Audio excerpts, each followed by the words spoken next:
கர்த்தருக்கு பிரியமானவர்களே, கர்த்தர் இன்றைக்கு உங்களோட பேசவிருக்கும் வார்த்தையை கேட்கலாமா? மல்கியா 1ஆம் அதிகாரம் 2ஆம் வசனம். நான் உங்களை சிநேகித்தேன் என்று கர்த்தர் சொல்லுகிறார். அதற்கு நீங்கள் எங்களை எப்படி சிநேகித்தீர் என்கிறீர்கள்? கர்த்தர் சொல்லுகிறார், ஏசா யாக்கோபுக்கு சகோதரன் அல்லவா? ஆகிலும் யாக்கோபை நான் சிநேகித்தேன்.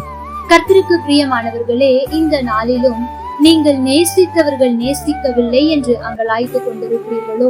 நான் அவ்வளவு உண்மையாயிருந்தேனே, என்னை யாரும் நேசிக்கவில்லையே என்று புலம்புகிறாயோ? என் அன்பு மகனே, என் அன்பு மகளே, உன்னை பார்த்து தான் ஆண்டவர் சொல்கிறார், நான் உன்னை சிநேகிக்கிறேன், நான் உன்னை நேசிக்கிறேன் என்று. ஒருவேளை ஆண்டவரை விட்டு தூரம் போன நிலையில் இப்பொழுதும் ஆண்டவர் என்னை நேசிக்கிறாரா?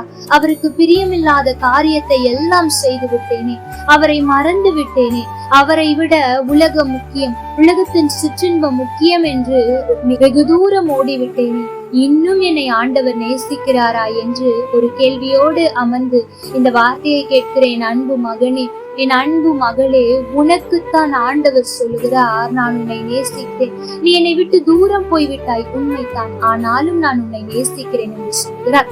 இதற்கு ஒரு மனிதனை உதாரணமாக சொல்லுகிறார். அது யார் என்றால் யாக்கோபு. யாக்கோபு யார் தெரியுமா? எத்தன். அதாவது ஏசாவினிடத்தில் தகப்பன் சொல்லுகிறான், நீ போய் வேட்டையாடி கொண்டு வருவதை எனக்கு சமைத்து கொடு, நான் உன்னை ஆசிர்வதிக்க வேண்டும் என்று ஏசாவை அழைத்துதான் சொல்லுகிறார். அவனும் தன் தகப்பன் பேச்சின்படியாய் தகப்பனுக்கு கீழ்ப்படிந்து வேட்டையாட போகிறான். ஆனால் அதற்குள்ளாக இந்த உரையாடலை கேட்ட ரெபேக்காள் யாக்கோபை அதிகம் சிநேகித்தபடியால் யாக்கோபினிடத்தில் சமைத்து கொடுக்கிறார். அவன் வந்து ஏமாற்றித்தான் அந்த ஆசீர்வாதத்தை பெறுகிறான்.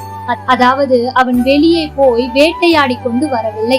தகப்பன் அவனை ஆசிர்வதிக்க வேண்டும் என்று சொல்லி அவனிடத்தில் காரியத்திலும் சொல்லவில்லை.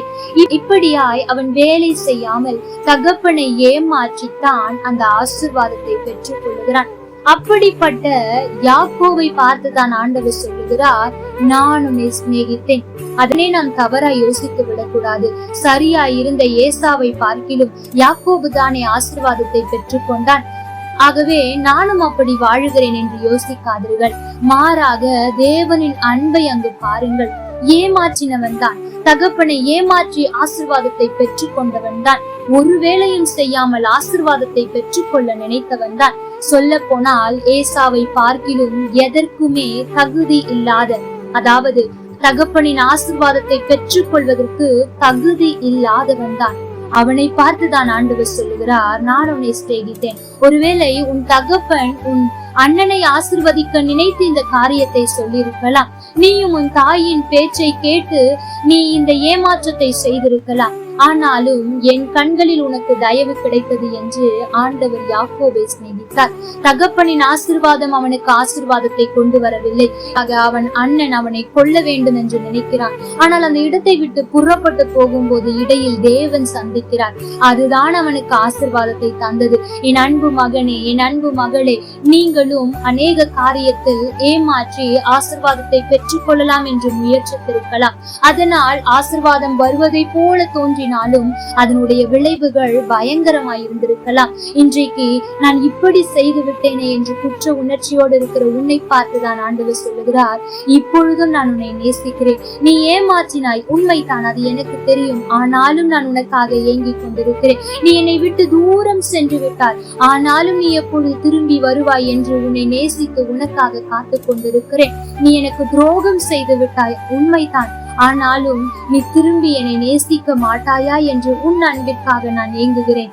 ஏன் தெரியுமா? உன்னை நான் இவ்வளவாய் நேசிக்கிறேன் என்று சொல்லி தன் இரு கரங்களையும் சிலுவையில் நீட்டிய அன்பை வெளிப்படுத்தினாரே, அவர் இன்றைக்கும் அப்படித்தான் நேசிக்கிறார். உன் பாவங்களை விட்டு மனம் திரும்பு. இன்றைக்கு அவரை விட்டு வெகு தூரம் போய்விட்டாய், திரும்பி வர முடியாத சூழ்நிலையில் சிக்கி தவிக்கிறாய். நீயே வர வேண்டும் என்று நினைத்தாலும் சில அடிமைத்தனம் உன்னை வெளியே வரவிடவில்லை, உண்மைதான். ஆனால் இருக்கிற அந்த அடிமைத்தனத்திலிருந்து அப்பா என்று நீ அழைத்துப்பார். அவர் வந்து உன்னை விடுதலையாக்கி அவர் உன்னை எவ்வளவாய் நேசிக்கிறார் என்பதை வெளிப்படுத்துவார்.